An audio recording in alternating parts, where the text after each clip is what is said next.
Friends, topic is algebra of continuous real functions at a point.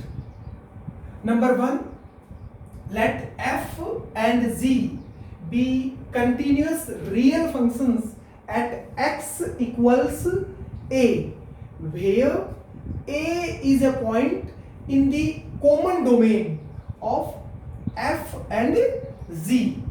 Then f plus z, sum of the functions, is continuous at x equals a.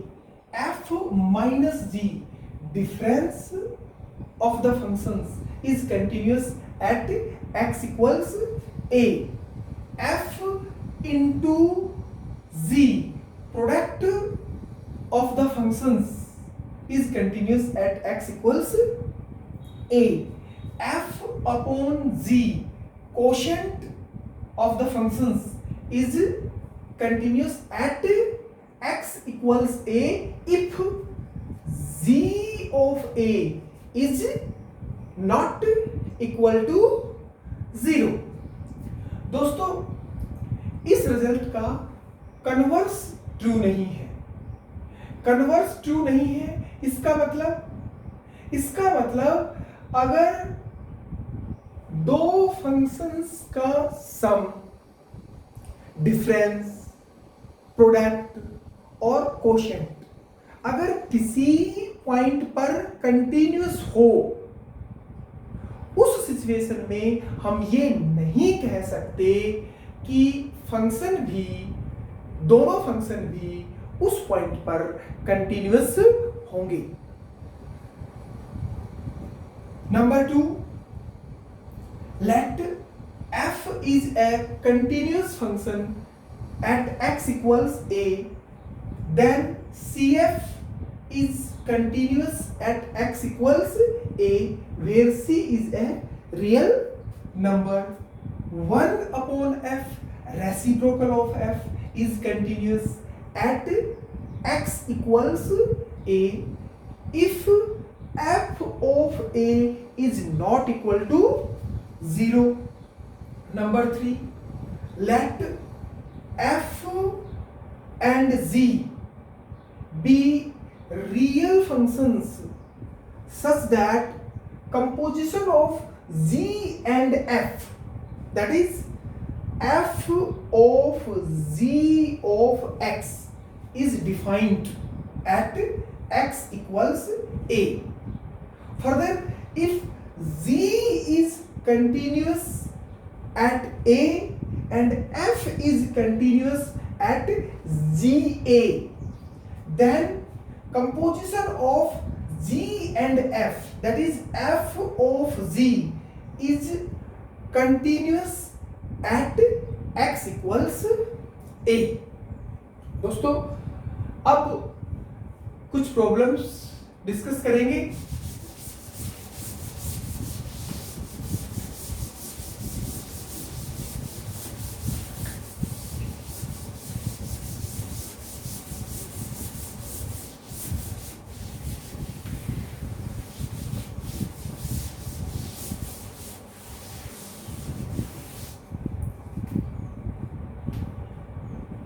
पहली problem, f of x is modulus of x minus 3 upon x into x minus 3 if x is not equal to 3 and 0 if x equals 3. At x equals 3, ये function आपको check करना है कि x equals 3 पर function continuous है या discontinuous. So सबसे पहले value of the function at x equals 3 जो 0 है, फिर लेफ्ट लिमिट और राइट लिमिट. दोस्तों, लेफ्ट लिमिट और राइट लिमिट दोनों इस रूल पर फाइंड करेंगे क्योंकि यहाँ x is not equal to 3 होगा और x इज इक्वल टू 3, यहाँ value of the function at x equals 3 आपको मिलेगी जो 0 है। So now f of 3 equals 0 given है। फिर left hand limit is equal to limit x approaches 3 minus f of x. This is equal to limit h approaches 0 plus f of 3 minus h. Definition of left hand limit, value of the function at 3 0 है। Left hand limit find करेंगे, right hand limit find करेंगे। अगर तीनों चीज equal आती हैं, in that situation you can say function is continuous at x equals 3। और अगर ये इक्वल नहीं आती है तब आप कहेंगे कि फंक्शन कंटिन्यूअस नहीं है, यानी कि फंक्शन डिसकंटिन्यूअस है at x equals 3 पर। और 3 in that situation called point of discontinuity। and this is equal to function में x के स्थान पर रख दीजिए 3 minus h, और this is equal to limit h approaches 0 plus modulus 3 minus h minus 3 upon 3 minus h into 3 minus h minus 3. 3 is cancelled by 3 and this 3 is also cancelled by this 3. Yep. And this is equal to limit h approaches 0 plus modulus of minus h। modulus of minus h होगा दोस्तों h plus h। modulus of minus h क्या होगा? plus h, and that's 3 minus h into minus h, and h is cancelled by h because h is not equal to 0, and this is equal to minus 1 upon 3 minus 0, and this is equal to minus 1 upon 3। दोस्तों left hand limit I -1 of 3। आप यहां से ही कह सकते हो function continuous नहीं है। क्यों? क्योंकि अगर फंक्शन कंटिन्यूअस होगा तो लेफ्ट लिमिट, राइट लिमिट और वैल्यू ऑफ द फंक्शन तीनों इक्वल होनी चाहिए। अब वैल्यू ऑफ द फंक्शन और लेफ्ट लिमिट इक्वल नहीं है, इसका मतलब फंक्शन कंटिन्यूअस तो नहीं है। अब आप चाहो तो राइट लिमिट निकाल के देख सकते हो एज ए प्रैक्टिस, वरना ट्यूशन नहीं कंप्लीट होता है। यहां से आप कह सकते हो function is not continuous at x equals 3। आइए फिर भी प्रैक्टिस के लिए right hand limit is equal to limit x approaches 3 plus f of x, right hand limit, and this is equal to limit h approaches 0 plus f of 3 plus h, definition of right hand limit, and this is equal to limit h approaches 0 plus function में x के स्थान पर 3 plus h रख दीजिए। x के स्थान पर क्या रखोगे? 3 plus h। You will get modulus of 3 plus h minus 3 upon 3 plus h into 3 plus h minus 3। x के स्थान पे मैंने पुट किया है 3 plus h। 3 is cancelled by -3 and 3 is cancelled by -3, and this is equal to limit h approaches 0 plus modulus of h ही होगा, positive है h, ठीक है, और नीचे बचा 3 plus h into h, and this h is cancelled by this h because h is not equal to 0 and this is equal to 1 upon 3 plus 0 और that's 1 upon 3. दोस्तों right hand limit आई 1 upon 3 जबकि left hand limit minus 1 upon 3. Function continuous नहीं है, आपको यहां से ही पता चल गया था. मगर अब आप ये भी चेक कर सकते हो कि ये किस प्रकार की डिसकंटिन्यूटी है.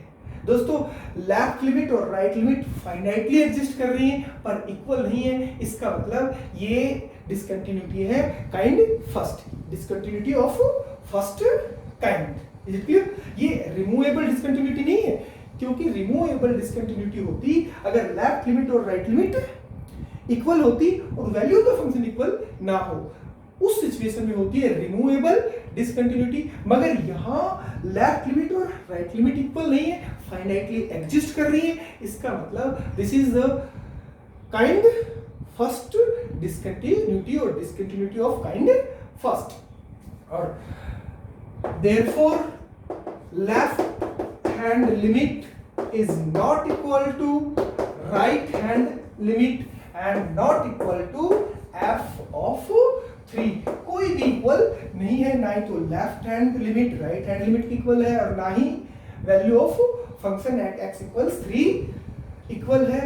और this implies that f is discontinuous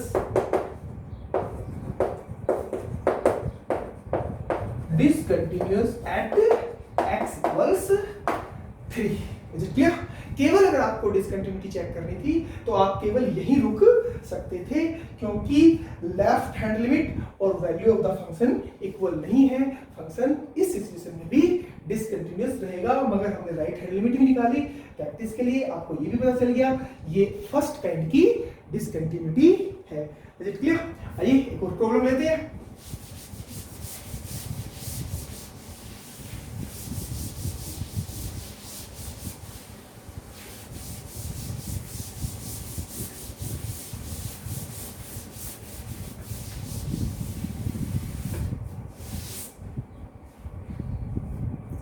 Second problem, f of x equals sin x upon x plus cos x if x is greater than 0. 2 if x equals 0 and 4 into 1 minus under root 1 minus x upon x. 4 into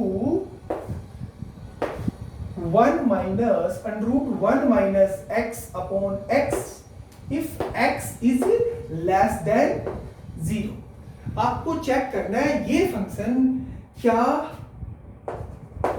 x equals 0 पर continuous है या नहीं है. Function की continuity आपको check करनी है at x equals 0 पे. सबसे पहले वैल्यू ऑफ द फंक्शन ध्यान से देखिए. Value of the function at x equals 0 2 है. और नाउ f ऑफ 0 इक्वल्स 2 ये गिवन या गिवन.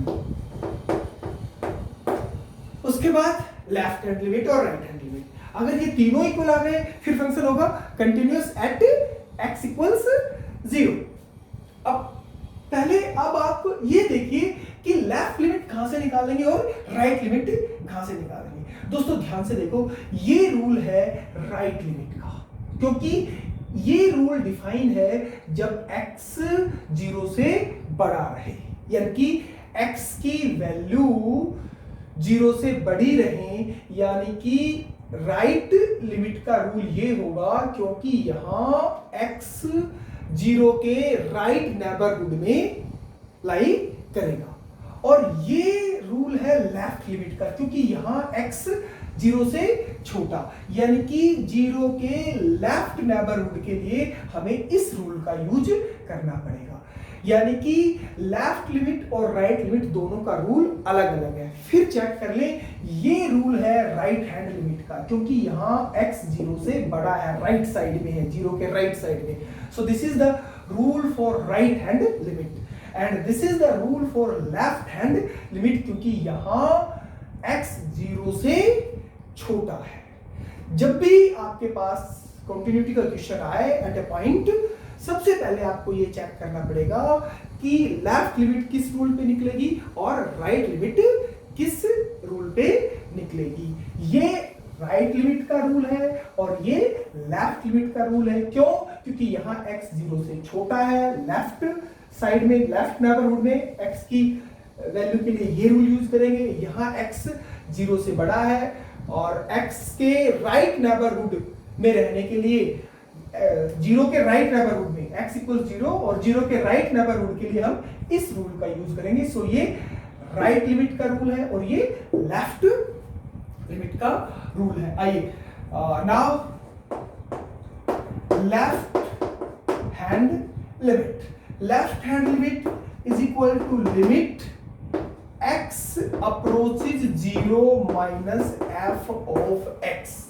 दोस्तों एक इंपॉर्टेंट पॉइंट, जब लेफ्ट लिमिट और राइट लिमिट का रूल अलग अलग हो, ध्यान से सुन लो, जब लेफ्ट लिमिट और राइट लिमिट का रूल अलग अलग हो, उस सिचुएशन में आप लेफ्ट लिमिट और राइट लिमिट की डेफिनेशन को अवॉइड कर सकते हो। यानी कि अब यहां मैं लेफ्ट लिमिट की डेफिनेशन नहीं लगाऊंगा क्योंकि लेफ्ट लिमिट का रूल अलग है और राइट लिमिट का रूल अलग है। एक बार ध्यान से देखिए, this is equal to limit x approaches 0 minus, और आप जहां x अप्रोचेस 0 माइनस यानी कि x 0 के लेफ्ट नेबरहुड में है, तो लेफ्ट नेबरहुड का रूल लिख दीजिए बस आप, and that's 4 into 1 minus under root 1 minus x upon x, because x approaches 0 minus x 0 के लेफ्ट नेबरहुड में है और लेफ्ट नेबरहुड के लिए 0 के लेफ्ट नेबरहुड के लिए ये रूल काम करेगा। इसलिए दोनों लिमिट्स के लेफ्ट लिमिट और राइट लिमिट के रूल अलग अलग हैं, इसलिए डेफिनेशन लगाने की आवश्यकता नहीं है। आप क्वेश्चन को आगे बढ़ा सकते हैं। अब इसको सोल्व करने के लिए आपको करना पड़ेगा न्यूमरेटर का रेशनलाइजेशन। इसके लिए आपको न्यूमरेटर और डिनोमिनेटर को दोनों को 1 plus under root 1 minus x से मल्टीप्लाई, न्यूमरेटर को भी करना पड़ेगा और डिनोमिनेटर को भी 1 plus under root 1 minus x से मल्टीप्लाई। न्यूमरेटर और डिनोमिनेटर दोनों को मल्टीप्लाई किया किससे? 1 plus under root 1 minus x से, यानी कि एक ही चीज से डिवाइड और मल्टीप्लाई कर दिया। सो सिचुएशन बैलेंस्ड रही। और दिस इज इक्वल टू, देखो न्यूमरेटर क्या बन गया? a minus B A plus B, A square minus B square, और that's limit x approaches 0 minus 4 into a square minus b square 1 a square minus b square, आप इसका whole square करोगे आपको मिलेगा -1 माइनस एक्स, या that's numerator. और denominator बचेगा x into 1 plus under root 1 minus x.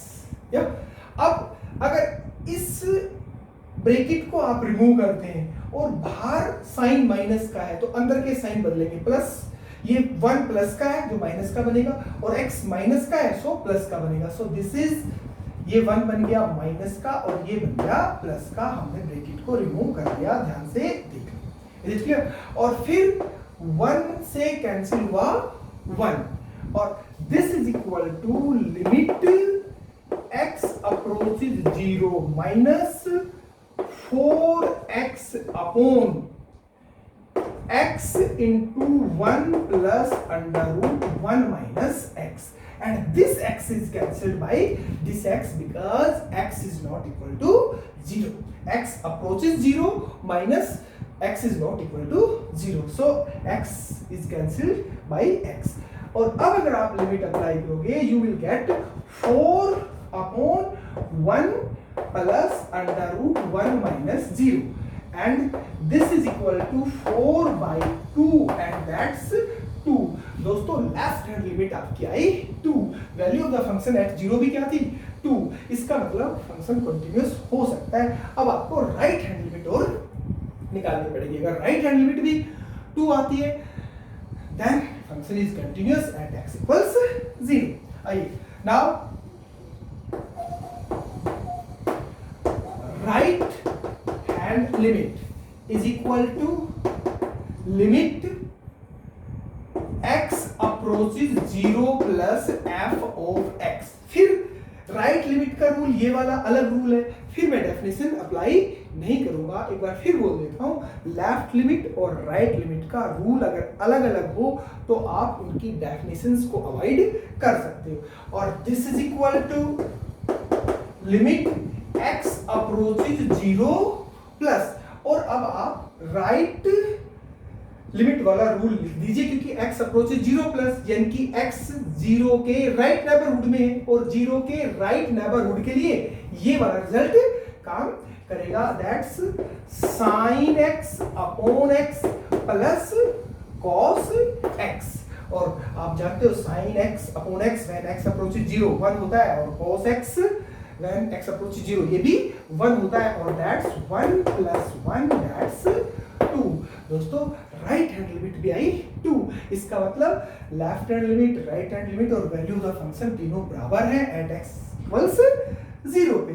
So function is continuous at x equals 0 और therefore left hand limit is equal to right hand limit is equal to f of 0 and poles are equal to, or this implies that f is continuous at x equals 0. f is continuous at x equals 0. Okay, that's it friends.